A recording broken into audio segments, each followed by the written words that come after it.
आगामी लोकसभा निवडणुकीच्या पार्श्वभूमीवर जळगाव जिल्ह्यातील 6 जणांविरोधात एमपीडीए अंतर्गत कारवाई करत स्थानबद्ध करण्याचे आदेश जिल्हाधिकारी आयुष प्रसाद यांनी शुक्रवारी 19 एप्रिल रोजी सायंकाळी 5 वाजता काढले आहेत। यात 5 वाळू माफियात तर गावठी हातभट्टीची दारू विक्री करणाऱ्या महिलेचा समावेश आहे।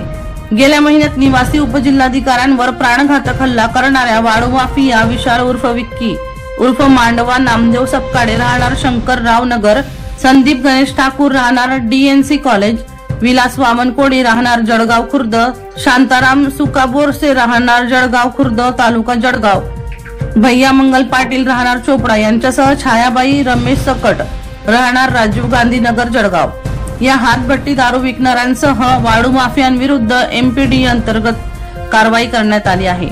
त्यांना वर्षभरासाठी राज्यातील विविध कारागृहात स्थानबद्ध करण्यात आले आहे। वर्षा लोहार यांचा खास रिपोर्ट V1 लाईव्ह जळगाव।